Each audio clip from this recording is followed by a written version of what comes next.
for joining me on my monthly Q&A, and thank you all for sending your questions again month after month. It's great to have the opportunity to be able to answer some of your questions. So let's begin.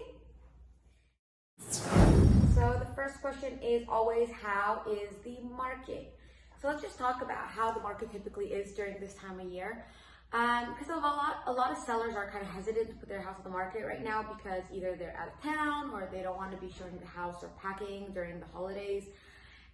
Inventory is really low and very tight right now. So buyers that are looking are having a difficult time finding things because there really isn't a lot out there, which kind of puts an upward pressure on demand. So again, we're seeing very low inventory, still multiple offers, and prices still remain high. Obviously, we have yet to see how that's going to change over the next few months. We have had another closure, and the virus has been really difficult here in California, with numbers really high.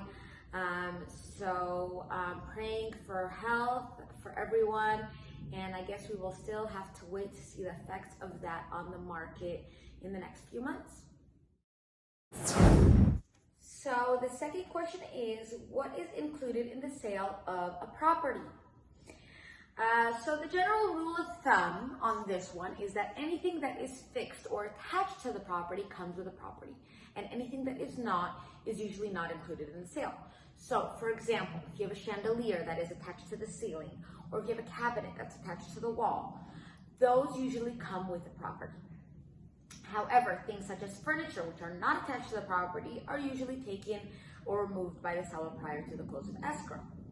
Now, just because those are general rules of thumbs, it doesn't necessarily mean that that has to be the case. Almost everything is negotiable.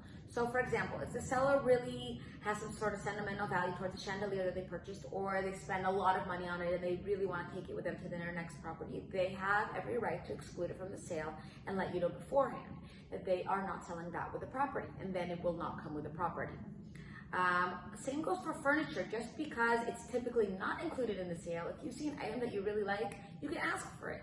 Just make sure that it's included in the RPA, and if the seller was going to toss it or sell it anyways, you might as well include it in the RPA, and you might be able to include that piece as well. But don't assume anything.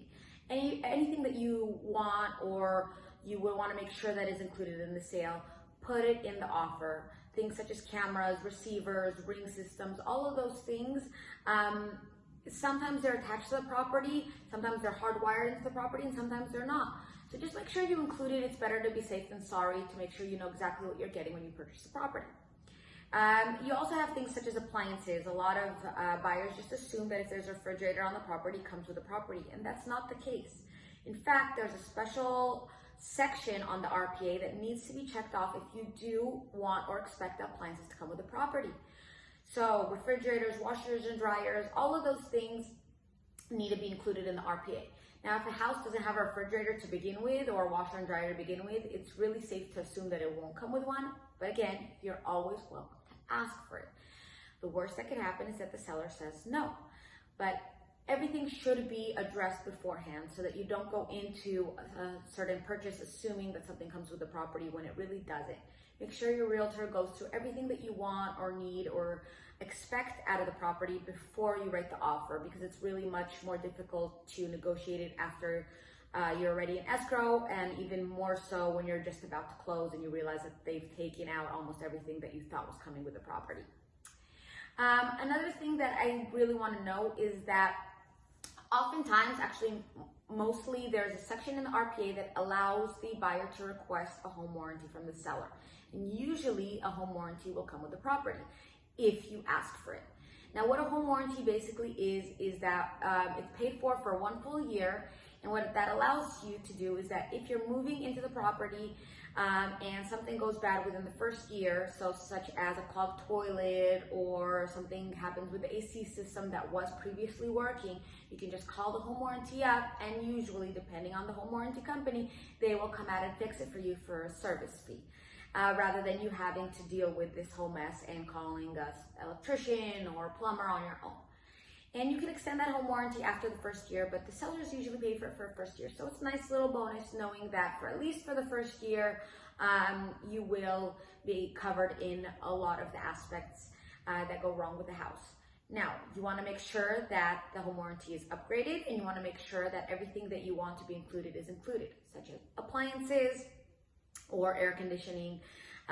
Go through the home warranties with your realtor and choose the best plan that works for you, and choose a company that is reliable and will actually fix the things they say they're going to fix. Other than that, really anything that you want and anything that is particular to the property, just make sure you address it. Make sure that there is open and clear communication with the sellers and with the seller's realtor, and you should be fine. So the third and last question is, if I see a house that I like, what is the appropriate offer that I should put in? So this is a really good question, especially for your realtor, but I'm going to give you a general idea of what I think is the appropriate course of action. So first, your realtor needs to talk to the seller's realtor and see if there are any other offers on the property. That will obviously affect what you offer on the property, because if there are 5 offers on the property, you know that most likely you are going to now have to outbid the other offers. You are going to need to compete, and that usually drives the price upwards.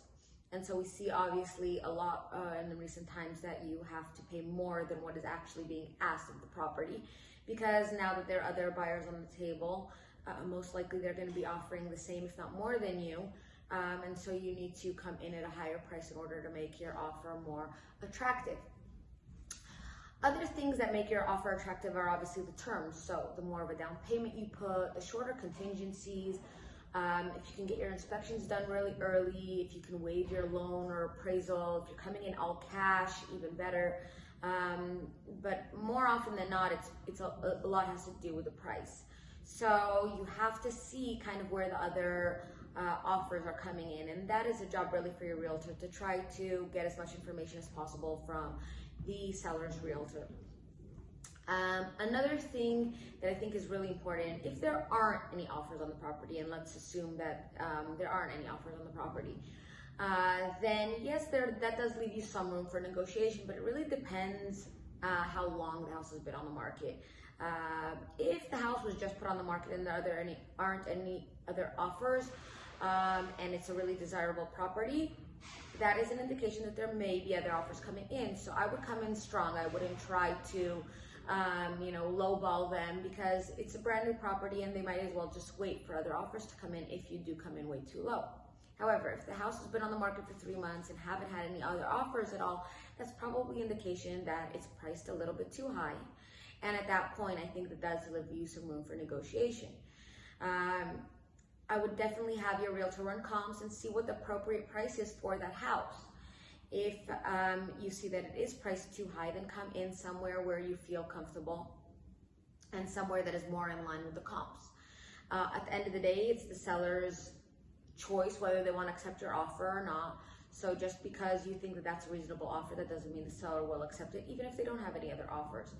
But good things to find out, or for your realtor to find out, is how eager are they to sell, and that'll help you with your negotiations. If they're more eager to sell, then you might have some more room and some more power to drive down the price.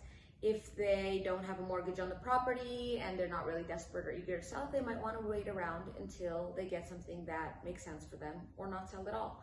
It happens all the time, so it's really important for your realtor to be in touch with the seller's agent and to do proper research with regards to comps, other offers, if the property was in escrow before, if there were issues during that escrow, if it wasn't escrow before. There are a lot of things that come into play when you're looking to put in an offer. So make sure you have good communication with the seller's agent. Make sure you have someone good on your side negotiating for you. If you need any help with anything, I'm always here for you. Thank you so much for joining me today. I wish you all a happy and healthy new year. May 2021 bring us lots of great things to come, and wishing you all lots of happiness, health, success, and prosperity in the year to come. Thanks again, and I'll see you next month.